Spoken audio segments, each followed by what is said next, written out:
PM Modi के जरिए गालीबाज छात्र छात्राओं को माफ करने वाले वीडियो के बाद सियासत गर्मा गई है। सीजेपी चीफ अभिजीत दीपके ने पलटवार करते हुए कहा कि बड़प्पन दिखाने से पहले पीएम 20 जुलाई को लाठीचार्ज में घायल हुए छात्रों से माफी मांगे। तो वहीं प्रदर्शनकारी छात्रा ने अब खुद को जान से मारने की धमकी और आबरू का खतरा जताया है। देखिए इस खास रिपोर्ट में। लाठीचार्ज पर बवाल, पीएम से सवाल। सीजेपी का हमला, मांगे सीधी माफी। इंस्टा पर भाषण, केस क्यों दर्ज? छात्रों पर हिंसा, देश में अभूतपूर्व। प्रधानमंत्री नरेंद्र मोदी की माफी वाले वीडियो के बाद देश की राजनीति में भूचाल आ गया है। जहां एक तरफ पीएम मोदी ने अमर्यादित भाषा इस्तेमाल करने वाली छात्र छात्राओं को अपना बड़ा दिल दिखाते हुए माफ करने का संदेश दिया, तो वहीं दूसरी तरफ कॉकरोच जनता पार्टी यानी कि सीजेपी के संस्थापक अभिजीत दीपके ने इस मुद्दे पर सीधा मोर्चा खोल दिया है। सीजेपी चीफ ने पीएम के इस बयान को सिर्फ सोशल मीडिया का दिखावा करार देते हुए सीधा अल्टीमेटम दे दिया है। उन लोगों का ये तो हथियार है ना, मतलब हम देख रहे ये बस आज से नहीं है, कितने साल से बीजेपी का आईटी सेल महिलाओं को गंदी गंदी गालियां देता है, रेप की धमकियां देता है। और इनका बायो आप देखोगे तो बायो में लिखा रहता है फॉलोड बाय पीएम मोदी। तो इन लोगों को तो ऊपर से सपोर्ट मिलता है पूरा ऐसी चीजें करने का। तो ये गाली गलौज तो इन लोगों की शुरुआत है। और ये कहीं से भी महिलाओं की इज्जत करते नहीं है।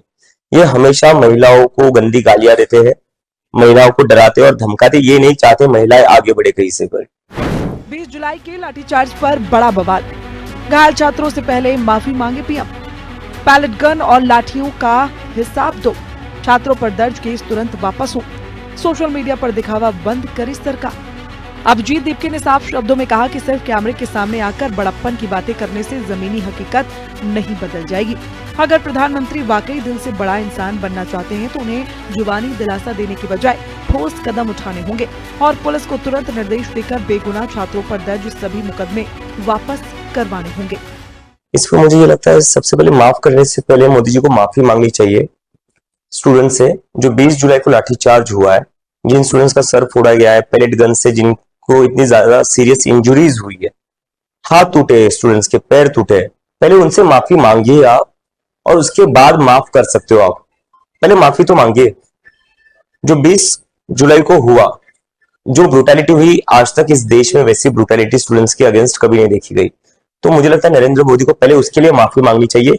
उसके बाद दिखाइए आप कितने बड़े इंसान है, कितना बड़ा दिल है आपका, फिर आप माफ करने की बात करिए। और माफ बस इंस्टाग्राम पर मत करिए, पुलिस को बोलकर केसेस भी वापस ले लीजिए। स्टूडेंट्स के ऊपर जो केसेस आप गलत केसेस लगा रहे हो वो वापस लीजिए। लाठीचार्ज पर बवाल, पीएम मांगे माफी। सीजेपी का पलटवार, दिखावा बंद करो, टूटे सिर पैर उसका जिम्मेदार कौन? माफिया ड्रामा आर पार की जंग। तो दूसरी तरफ मामले में फंसी युवती और उसके परिवार का दर्द आंसुओं के साथ कैमरे के सामने छलक पड़ा है।